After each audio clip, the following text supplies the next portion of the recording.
Hello, good morning. Welcome back to learn with Vaishali. आज आपण did विषयी जाणून घेऊ. म्हणजेच कसं डू डज आपण कसे क्वेश्चन विचारलं, प्रेझेंट टेन्समध्ये चालू जे क्रिया आहे त्याच्याविषयी आपण क्वेश्चन विचारत होतो. जसं की डू यू प्ले क्रिकेट, तू खेळतोय का, असं आपण म्हणत होतो. आता आपल्याला आवर्जून म्हणायचं की तू खेळला का, म्हणजे तू काल खेळला का, तू हे केलं का. हे ज्यावेळेस आपण प्रश्न विचारतो, ती आली का, ती मार्केटमध्ये गेली का, हे जे आहे पास्टमध्ये झाले त्याच्याविषयी आज आपण खूप छानपैकी डीडला समजून घेऊ.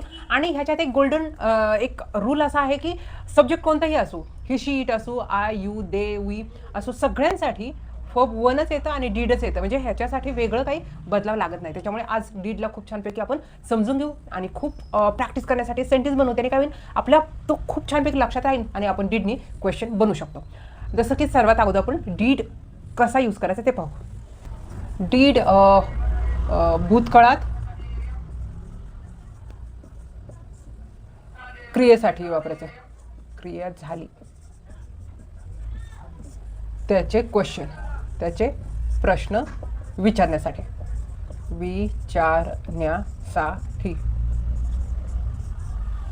डीडचं स्ट्रक्चर घेऊ आपण. डीड नंतर सब्जेक्ट, वर्बचं फर्स्ट फॉर्म, ऑब्जेक्ट. आता आपण सगळ्यात अगोदर तू आला का, डीड ही कम. ती मार्केटमध्ये गेली का, तर सगळ्यात अगोदर क्वेश्चन मार्क पण आला पाहिजे. Did she go to the market. त्याने अभ्यास केला का, did he study. Did he study. त्यांनी मूवी पाहितला का, डीड दे वॉच मूवी.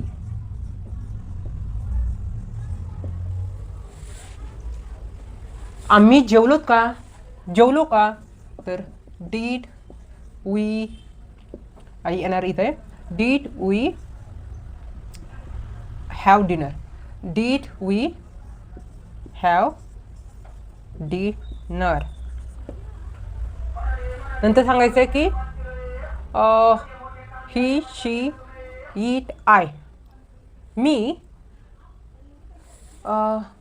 पार्लरमध्ये आले का, असं मी स्वतःला विचारते. तर did I come to the parlour. मी इंग्लिश बोलते का,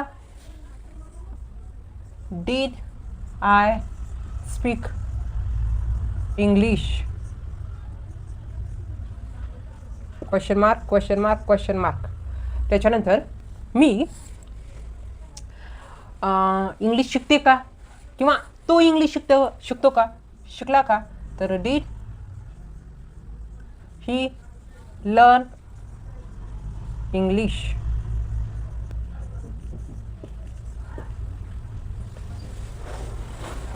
अशा प्रकारे डीडने आपण खूप सारे क्वेश्चन बनवू शकतो. जसं की आपण प्रॅक्टिस आता करू. प्रॅक्टिस आपल्याला आता इमेजिन करायचं आहे थोडं. तो उठला का, तर डीड ही वेकअप. तिने केक बनवला का, डीड शी मेक केक. नंतर सांगायचं की त्याने अभ्यास केला का, डीड ही स्टडी. ती आली का, डीड शी कम. नंतर आपण म्हणू आम्ही गेलोत का, तर डीड वी गो. अशा प्रकारे आपण डीडने खूप सारे क्वेश्चन बनवू आणि आपल्या स्वतःलाच एक एक्सपेरिमेंट केल्यासारखं आपण स्वतःला पाहू शकतो. जसं की आपल्याला अगोदर सुचत नव्हतं की काय अगोदर येतं, तर जसं की आपण स्ट्रक्चर समजून घेतले, डीड, सब्जेक्ट, वर्बचा फर्स्ट फॉर्म आणि ऑब्जेक्ट. अशा प्रकारे स्ट्रक्चर समजून घेतल्याने खूप सारे सेंटेन्स बनवू आणि खूप छान फ्लुएंटली इंग्लिश बोलू. तर तुम्हाला आजचा व्हिडिओ माझा कसा वाटला तो डेफिनेटली मला तुम्ही कमेंट बॉक्समध्ये सांगा. आणि वेळात वेळ काढून तुम्ही व्हिडिओ पाहता त्याच्याबद्दल खूप सारे मनापासून आभार, धन्यवाद, वेलकम. तर तुम्ही असेच व्हिडिओ पाहत राहा, प्रॅक्टिस करत राहा. त्याने काय होईल, आपल्यात थोडं नक्कीच 1% तरी इम्प्रूव्हमेंट होऊ शकतं. कारण हे सेंटेन्स आपण फक्त प्रॅक्टिस नाही करत, आपल्यामध्ये इम्प्लिमेंट पण करायचे आहेत, आपण ते रोज यूज पण करायचे. त्याने काय होईल, आपला कॉन्फिडन्स अजून वाढेल. खरं तर एकच पर्पज आहे आपला, की आपल्याला खूप छानपैकी ती अंडरस्टँड झाली पाहिजे.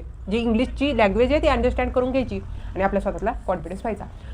अशा प्रकारे आज आपण डीडला समजून घेतलं. आता उद्या अजून वेगळ्या टॉपिकवरती आपण शिकणार आहोत. तर भेटू next video. Bye, see you, take care.